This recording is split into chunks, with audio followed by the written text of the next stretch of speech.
The raw, electric pulse of rock and roll carries us to the story of George Jan Kooymans, a Dutch guitarist, vocalist, and songwriter whose riffs and melodies helped define a generation. As the co-founder of Golden Earring, the Netherlands' longest-lived and most successful rock band, Kooymans crafted anthems like Radar Love and Twilight Zone that still echo in the hearts of fans worldwide. His life was a symphony of grit, creativity, and quiet resilience, played out on stages from The Hague to America's airwaves. Today, we'll trace his journey, his age, family, net worth, lifestyle, and the heartbreaking circumstances of his passing on July 23, 2025. This is the story of a man who poured his soul into music, leaving a legacy that will never fade. So, let's step into the life of George Kooymans, a true architect of rock. Born on March 11, 1948, in The Hague, Netherlands, George Kooymans was 77 years old when he passed away in Rijkevorsel, Belgium, where he had lived for nearly half a century. Growing up in a working-class neighborhood, George was surrounded by music early on, influenced by his cousin Wim Fox, a musician who lived across the street. School wasn't his forte. Instead, he found his calling at 13 when he and neighbor Rinus Gerritsen formed a rock duo called the Tornadoes in 1961. They soon renamed themselves the Golden Earrings, inspired by an instrumental by the British band The Hunters, after learning of a UK group with the same name.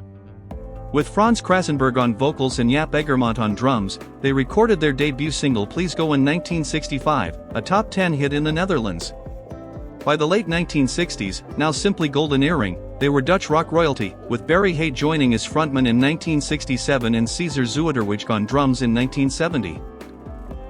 George's songwriting, including hits like Dong Dong Diki Dgi Dong and Just a Little Bit of Peace in My Heart, propelled them to fame, but it was Radar Love in 1973 that broke them internationally, reaching number 13 on the US Billboard Hot 100.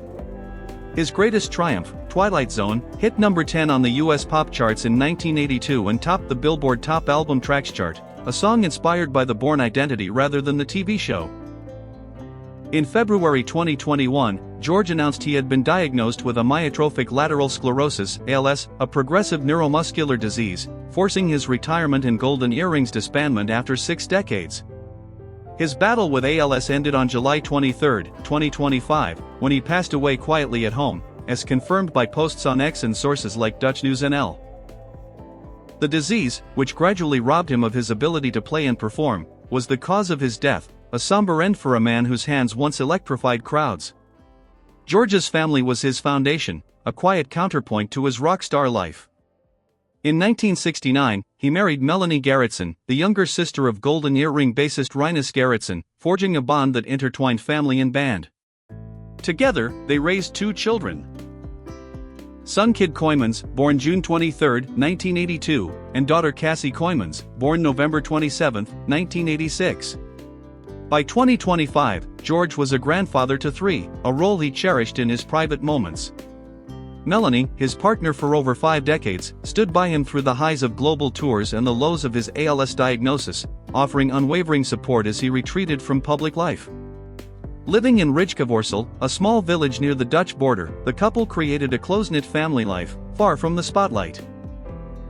George's bond with Rinus, his brother-in-law and bandmate, was a cornerstone of Golden Earring's longevity, with fans on X noting the band's real brotherhood when they chose to disband rather than replace George after his diagnosis. His children and grandchildren kept his spirit grounded, and tributes from fans, like one from a Poldercyclist on X, called him an admirable man, reflecting the love he inspired both on and off stage. George's lifestyle was a blend of rock and roll swagger and unexpected simplicity. In Rijkevorsel, he lived in a home where he kept pigs and peacocks, a nod to his rural surroundings. He loved cooking, gardening, and riding motorcycles, with the design of his 1987 solo album Solo reflecting his passion for biking. His days were filled with creative pursuits beyond Golden Earring, writing songs for artists like Earth and Fire, Seasons, Patricia Pai, and Anouk, whose debut album Together Alone he co-produced to multi-platinum success. George's musical versatility shone in his work with Vreemd Coastgangers, a Dutch-language supergroup with Henny Vrienden and Dwin de Groot, releasing albums in 2017 and 2018. He played an array of guitars, Gibson Les Paul, Fender Stratocaster, Gretsch 6119, and more, paired with Roland Jazz Chorus and Vox AC 30 amps, crafting a sound that was both raw and refined. Despite his rock star status, George shunned the media after his ALS diagnosis, choosing privacy over publicity. His love for music never waned. In 2022, he released Mirage with Frank Carrillo, including a solo version of Seasons, a poignant nod to his early days. Fans on X, like @FrankQuank, called him one of the most influential Dutch musicians ever, a sentiment echoed by radio stations across the Netherlands that played Radar Love in his honor on March 11, 2021. His net worth, estimated between $3 million and $10 million, reflected a career that spanned over 60 years. Golden Earring's success, over 40 hits and 30 gold and platinum albums in the Netherlands, with millions sold worldwide, formed the backbone of his wealth. Albums like Moontan, 1974, and Cut, 1982, charted in the US, with Moontan reaching number 12 and Cut hitting number 24. Radar Love and Twilight Zone drove significant revenue through sales and licensing, appearing in films like Baby Driver, 2017, and End of Watch, 2012. George's production work, including Anouk's debut and albums for Herman Brood and Guzmuis, added to his income, as did his solo albums JoJo, 1971, Solo, 1987, and On Location, 2010, with Frank Carrillo. His work with Vreemd Coastgangers and contributions to Kinderen voor Kinderen further diversified his earnings. However, his later years saw significant medical expenses due to ALS treatment, as noted by sources like Zinaki.fm. Despite his wealth, George lived modestly, more invested in music and family than in lavish displays. George's biography is a testament to his creative fire. Starting as a teenager in The Hague, he co-founded Golden Earring at a time when rock was still finding its voice. Their 1965 debut album Just Earrings made them the first Dutch rock band to record a full-length LP, and hits like Please Go and That Day cemented their early success. The 1970s brought a heavier sound with Moontan, a global hit that showcased George's riff-heavy style, inspired by bands like Led Zeppelin, whom he saw perform in Rotterdam. A fan on a Google group recalled George saying, "What the heck are we doing here as long as this band is around?" After witnessing Zeppelin's power, yet he carved his own path, earning praise as a versatile guitarist who could be subtle and tender or surprisingly aggressive. His songwriting extended to Dutch artists like Bojura and Smile, and he won a Zilveren Harp in 1969 for his contributions. In 2012, he received the Eddie Christiani Award for his guitar work.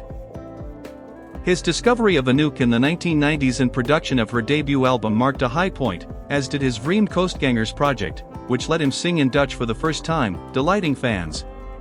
When ALS forced his retirement, Golden Earring's end was a death blow, as Barry Hay told Algemeen Dagblad, but their final show in Rotterdam's Ahoy in 2019 was a fitting farewell, filled with family and friends. The news of George's passing sent ripples through the music world. On July 23, 2025, X-posts from users like @DutchNewsNL and @Nocturnal Valkyrie announced his death at 77, with tributes pouring in for his music and character. Radio stations honored him with Radar Love, and fans shared stories of his impact, one calling him a beautiful man and songwriter, @Norbert_do_Jong. His battle with ALS, revealed in 2021, was a quiet struggle. He chose treatment in Belgium and withdrew from public life, focusing on family. Golden Earring's decision to disband rather than replace him spoke to their bond, as drummer Cesar Zuiderwich told Best Classic Bands, "We are a group of friends of four men who are irreplaceable." George's legacy lives on in Golden Earring's catalog, his solo work, and the artists he mentored. His music, from the driving pulse of Radar Love to the cinematic sweep of Twilight Zone, remains a soundtrack for rebellion and freedom. As we reflect on George Kooymans' life, we hear the echoes of his guitar, a sound that carried the spirit of a Dutch kid who dreamed big and rocked hard. From The Hague streets to stages worldwide, he lived for music, love, and the simple joys of home. His story reminds us to create fearlessly, to hold family close, and to face life's challenges with courage. If George's journey moves you, if his riffs still ring in your ears, please like this video and subscribe for more stories of legends who shaped our world. Thank you for joining me in honoring George Kooymans, a true rock and roll soul, and until next time, let's keep his music alive.